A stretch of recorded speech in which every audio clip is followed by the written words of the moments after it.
دیکھیں سر، حاسد جو ہے نا یہ انسان کو جو ہے نا وہ کسی بھی طرح سے جینے نہیں دیتا۔ حاسد انسان کا کام ہے صرف اور صرف لوگوں سے حسد کرنا۔ کسی کے پاس اگر پیسہ آ رہا ہے تو اس سے حسد کرنا، کسی کو کوئی خوشی مل رہی ہو تو اس سے حسد کرنا، کسی کے بارے میں کوئی اچھا کام دیکھنا تو اس سے حسد کرنا، کسی کو ترقی کرتے ہوئے دیکھنا تو اس سے حسد کرنا،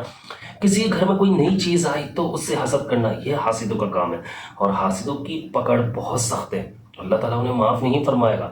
کیونکہ وہ حاسد جو ہے وہ نظر بد لگانے کے لیے بھی کوشش کرتے ہیں، آپ کو تکلیفیں پہنچانے کی کوشش کرتے ہیں، یہاں تک کہ میں نے جہاں تک میری نالج ہے جہاں تک کہ وہ جادو ٹونے کے چکر میں بھی پڑ جاتے ہیں۔ وہ اس طرح کے معاملات کرتے ہیں کہ وہ ایسے ایسے روحانی کہہ رہا ہوں میں، عامل جو ہوتے ہیں ان سے کانٹیکٹ کرتے ہیں، اور آپ اگر ترقی کے راستے پر ہیں، آپ اگر ترقی کی سیڑھیاں چڑھ رہے ہیں تو وہ آپ کو تکلیف پہنچانے کی کوشش کرتے ہیں۔ بسم اللہ الرحمن الرحیم، السلام علیکم ورحمۃ اللہ، میں ہوں عبداللہ بن حمید اور آپ دیکھ رہے ہیں میرا یوٹیوب چینل۔ تو آپ لوگوں کو میں یہ جو چیزیں بتا رہا ہوں یہ حاسد سے متعلق آج میں ویڈیو بنا رہا ہوں۔ حاسد ہوتے کون ہیں بیسیکلی، تو میں آپ لوگوں کو بتایا کہ حاسد کون کون سے لوگ ہوتے ہیں، آپ کی کن کن خوشیوں سے اور کن چیزوں سے آپ کے وہ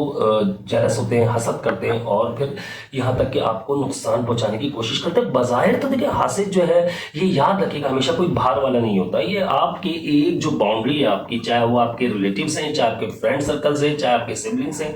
اس سرکلز میں ہی ہوتے ہیں یہ لوگ، یہ آپ کو نقصان پہنچانے کی کوشش کرتے ہیں۔ یہ سرکل سے باہر کے لوگوں سے، جو باہر کے لوگ ہوگے ان کو آپ سے کوئی لینا دینا نہیں ہے، کیونکہ وہ آپ کو جانتے ہی نہیں، تو حسد کس بات کا۔ ہمیشہ یاد رکھیے گا کہ حسد جو ہے نا وہ صرف آپ کا جاننے والا ہی آپ سے کر سکتا ہے، باہر والا کبھی بھی نہیں کر سکتا۔ یہ مت سوچیے گا کبھی بھی لوگوں کو نظر لگ جاتی ہے، نظر بد کا شکار ہو جاتے ہیں، یا جادو وغیرہ کا شکار ہو جاتے ہیں، یا کاروبار میں جیسے کہ بزنس وغیرہ کر رہے ہیں اگر تو اس میں کوئی اتار چڑھاؤ آ جاتا ہے، یا پھر اگر کوئی خوشی گھر میں آ رہی ہے تو وہ اچانک سے آتے آتے ٹل جانا۔ اور ہوتا کیا ہے، ہماری کچھ غلطیاں ہیں، دیکھیں ہوتا کیا ہے کہ ہم لوگ یہ کرتے ہیں کہ کوئی بھی کام کرنا ہوتا ہے، جیسے چیز ہے، سپوز میں نے ایک گول سیٹ کر لیا کہ یار میں نے یہ گول سیٹ کیا ہوا ہے کہ سپوز مجھے 2 سال کے اندر 20 کروڑ روپے کمانے ہیں۔ اب میں اس کے لیے دن رات محنت کر رہا ہوں، لوگ کہتے ہیں کہ یار، آپ کے جاننے والے آپ سے سوال کریں گے کہ یار کیا بات ہے، بڑی محنت کرو۔ آپ نے کہا یار مجھے 2 سال میں کچھ بھی کر کے اتنے کروڑ روپے کرنے ہیں اپنے لیے، 20 کروڑ روپے ایک مثال ہے کرنے ہیں۔ اب وہ 20 کروڑ جو آپ نے کیا کیا، اپنا گول اسے بتا دیا، آپ جو اچیو کرنا چاہ رہے تھے وہ اب پاسبل ہی نہیں ہے۔ کیوں؟ آپ نے بتا دیا۔ اگر ان میں سے جن میں آپ نے بتایا تو ان میں سے اگر ایک بھی حاسد ہوا تو آپ کا کام خراب۔ آپ کچھ بھی کر لو، کتنی کوششیں کر لو، دن رات محنت کرو، 24 گھنٹے کام کرو، لیکن آپ ترقی نہیں کر سکتے۔ اس کی وجہ یہ ہے کہ جو حاسد ہوتا ہے نا وہ اس کے کام یہی ہوتے ہیں کہ وہ آپ کو کسی نہ کسی طریقے سے نقصان پہنچانے کی کوشش کرتا ہے۔ وہ نظر بد کی کہانی آپ سے کرنے کی کوشش کرے گا، وہ ایون یہاں تک کہ میں نے آپ کو بتایا نا کہ وہ جادو ٹونے کے چکر میں پڑ جاتا ہے۔ تو سب سے پہلے یاد رکھیے گا کہ میں نے آپ کو بتایا آپ کی باؤنڈری کے اندر موجود ہوتے ہیں یہ لوگ۔ یہ ان سے بچنے کا واحد راستہ یہ کہ آپ ان کو اپنی کسی خوشی کے بارے میں نہ بتائیں، کسی غم پریشانی کے بارے میں نہ بتائیں، کیونکہ غم و پریشانی آپ کہیں گے یہ اس سے کہ بتانے سے کیا ہوگا، بھائی اس سے آپ کو جو غم مل رہا ہے، آپ کو جو پریشانی آئی ہے اللہ تعالیٰ کی طرف سے ہی آتی ہے سب۔ تو یہ لوگ آپ کو غم اور پریشانی میں دیکھتے ہوئے مزید زیادہ خوش ہو جاتے ہیں، یہ آپ کو تکلیف میں دیکھنا چاہتے ہیں۔ آپ ذرا سی ترقی کی ایک سیڑھی چڑھیں گے آپ کا پیر پکڑ کر کھینچ لیتے ہیں۔ تو اس لیے نہ ان کو خوشی کے بارے میں بتاؤ اور نہ غم کے بارے میں بتاؤ۔ باقی یہ ہے کہ جو حاسد جو ہیں ان کے لیے کچھ سنتیں بھی، یعنی کہ دعائیں بھی ہیں جو بہت سنت بھی ہے، اور ہمیں ان پر عمل بھی کرنا چاہیے۔ اگر کوئی اس کا شکار ہو جاتا ہے تو اس کی سب سے بڑی نشانی یہ ہوتی ہے کہ وہ بیمار رہنا شروع ہو جاتا ہے، اس کا کاروبار ٹھپ ہو جائے گا، اس کو جو خوشی آنے والی ہے وہ ختم ہو جائے گی۔ دیکھیں سب سے خطرناک جو ہے نا وہ نظر بد ہے۔ نظر بد جو ہے نا وہ اونٹ کو ہانڈی تک اور انسان کو قبر تک لے جاتی ہے، ہمارے نبی صلی اللہ تعالی علیہ وسلم نے فرمایا۔ اب دیکھیں جب اتنے بڑے نبی، اللہ کے سب سے بڑی نبی جو جن کے لیے دنیا بنائی گئی ہے، دونوں جہاں بنائے گئے ہیں، تو وہ بات کر رہے ہیں تو 100% صحیح بات کر رہے ہیں وہ، اور ہمیں ان چیزوں پہ بلیو بھی کرنا چاہیے۔ تو آپ لوگوں نے بچنا کیسے؟ آپ نے اپنے گولز جو گئے، اپنی خوشیاں ہم کسی کو نہیں بتانے۔ میں آپ کو کچھ دعائیں بتا دیتا ہوں، کچھ صورتیں بتا دیتا ہوں، یہ آپ نے لازمی پڑھنی ہے، کیونکہ دیکھیں ہوتا کیا ہے کہ یہ جو ہم جو ان دعاؤں کا وہ نہیں کرتے، اہتمام نہیں کرتے، اس وجہ سے ہم پریشانیوں میں آ جاتے ہیں۔ اب یہ جو ہے اس وجہ سے ہی آپ ایسی بیماری کا شکار بھی ہو جاتے ہیں جس میں آپ کی جان بھی جا سکتی ہے، جس میں آپ شدید بیمار ہو سکتے ہیں، جس میں آپ کو شدید کاروباری لاس ہو سکتا ہے، جس میں آپ اپنے بہت سی چیزیں کھو سکتے ہیں جو میں بتا نہیں سکتا، اچھی بات نہیں ہے وہ بتانا، خود سمجھدار ہے آپ لوگ۔ تو بیمار جو ہوتا ہے نا بندہ، وہ بہت خطرناک طریقے سے ہوتا ہے، اس کا ایسا نہیں ہے کہ وہ نظر بد والا جو بندہ بیمار ہوا وہ 1-2 دن میں 3 دن میں ٹھیک ہو جائے، نہ نہ نہ، وہ مہینوں لگ جاتے ہیں۔ بظاہر ہم جب کسی سیکٹریسٹ کو دکھاتے ہیں یا ڈاکٹر کو دکھاتے ہیں یا کسی سے ہم کسی معالج سے جو ہمارا علاج کرنے والا ہے جو ڈاکٹرز ہیں یا کسی سے بھی ہم ایک کانٹیکٹ کرتے ہیں تو وہ یہ کہتا ہے کہ یہ ڈپریشن اور ٹینشن کا شکار ہے، کیونکہ نظر بد پر یہ لوگ بلیو نہیں کرتے ہیں۔ لیکن دیکھا جائے آپ یہ کہیں گے کہ یار مجھے تو کوئی ٹینشن نہیں ہے، مجھے تو کوئی ڈپریشن نہیں، ہوتا کیا ہے کہ یہ نظر بد لگ چکی ہوتی ہے، تو اتنا شدید بیمار کر دیتی ہے یہ چیز، اس لیے اس سے بچنا چاہیے، اللہ کی پناہ مانگنی چاہیے۔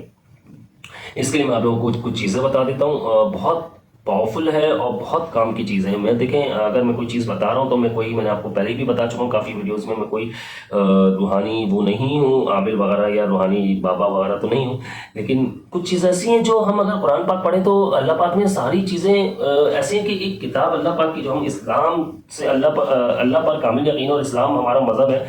تو ہمیں قرآن پاک پر کامل یقین ہونا چاہیے، کامل یقین کے ساتھ پڑھیں گے تو بہت فائدہ ہوتا ہے۔ اب نظر بد سے حفاظت کے لیے جو ہے جن سے میں بیعت ہوں انہوں نے مجھے کچھ دعائیں بھی بتائی تھی، یعنی کچھ صورتیں بتائی تھیں، تو وہ اس میں سورہ فاتحہ ہے اور آیت الکرسی ہے، علم نشرہ ہے، اور اس کے علاوہ چاروں قل ہیں۔ یہ ایسی دعائیں ہیں، ایسی صورتیں ہیں یہ کہ آپ یہ سمجھ لیجیے کہ اس سے 100% اس کا توڑ ہو جاتا ہے، 100%۔ لیکن یہ دیکھیں فوراً نہیں ہوتا، میں نے آپ کو بتایا نا کہ جلدی اس کا علاج نہیں ہوتا۔ جو آپ سے کہتا ہے کہ ایک دم کر کے میں یہ ختم کر دوں گا اور یہ کر دوں گا، میں یہ پھونک ماروں گا یہ ختم، یہ کچھ ایسا کچھ کہانی نہیں ہے بھائی، شارٹ کٹ زندگی میں کچھ بھی نہیں ہے۔ چاہے آپ ترقی کرنا چاہتے ہو یا کسی بھی پریشانی میں پھنستے ہو، شارٹ کٹ کبھی بھی نہیں ہوتا، یہ یاد رکھیے گا ہمیشہ۔ آپ لوگوں نے بس صبح شام جو ہی میں نے صورتیں اور بتائی ہیں، سورہ فاتحہ ہو گیا، آیت الکرسی ہو گئی، سورہ علم نشرہ ہو گئی اور چاروں قل ہو گئی، یہ 7 مرتبہ پڑھنا اور پانی پہ دم کرنا اور پی جانا صبح شام۔ اور آپ لوگوں نے ان چیزوں کا خیال رکھنا، سب سے بڑھ کر کے آپ لوگوں نے مسنون دعاؤں کا جو ہے نا، نیکسٹ ویڈیو میں اس پہ بنا دوں گا، مسنون دعاؤں کا بہت زیادہ آپ لوگوں نے اہتمام کرنا ہے۔ مسنون دعائیں بہت زیادہ فائدہ دیتی ہیں، اور اسپیشلی ایک دعا جو ہے نا مجھے بہت پسند ہے، وہ دشمنوں سے حفاظت کے لیے، حاسدین سے بچاؤ کے لیے اللہ پاک آپ کی حفاظت فرماتا ہے، اللہ تعالیٰ فرشتوں کو مقرر فرما دیتا ہے۔ وہ دعا میں آپ لوگوں کو بتا دیتا ہوں، اللہم انا نجعلک فی نحورہم ونعوذ بک من شرورہم۔ یہ دوبارہ ریپیٹ کر دیتا ہوں، اللہم انا نجعلک فی نحورہم ونعوذ بک من شرورہم۔ اس کا اہتمام کرنا ہے، یہ صبح شام 7 مرتبہ پڑھو مسنون دعاؤں کے ساتھ، اور اپنے اوپر اچھے سے دم کر لو۔ دم کرنے کا طریقہ کیا ہوتا ہے کہ دونوں ہاتھ یوں ملائیں اور ایسے، یعنی کہ ہلکے سے تھوک کے ذرات، کیونکہ جب ہم اللہ کی عبادت کرتے ہیں، ہم یہ دعائیں پڑھتے ہیں تو ہماری زبان جو ہے نا وہ پاک ہو جاتی ہے، اس میں ایک شفا آ جاتی ہے، قدرتی عمل ہے۔ ہم جب اس طرح سے کریں گے کہ ہلکے سے تھوک کے ذرات آئے تو پھر ہم نے پوری باڈی پر لگا لینا اس طرح، بہت فائدہ دے گا۔ اور جو میں نے آپ کو بتایا، اگر کوئی نظر بد کا اس طرح سے شکار ہے یا جادو ٹونے کا، تو ٹینشن نہیں لینی، جو میں نے آپ کو بتایا کر کے صرف اور صرف 11 دن دیکھو، اگر آپ کو فائدہ ہونے لگے انشاءاللہ اس کو آگے کنٹینیو کر دینا، روزانہ کرنا یہ۔ اب مجھے اجازت دیجیے، ویڈیو کافی لانگ ہو چکی ہے اور چینل کو ضرور سبسکرائب کر لیا کریں، اور اگر آپ ٹک ٹاک پر دیکھ رہے ہیں یا فیس بک پر دیکھ رہے ہیں تو فالو کر لیجیے گا۔ عبداللہ بن حمید کو اجازت دیجیے، اللہ حافظ۔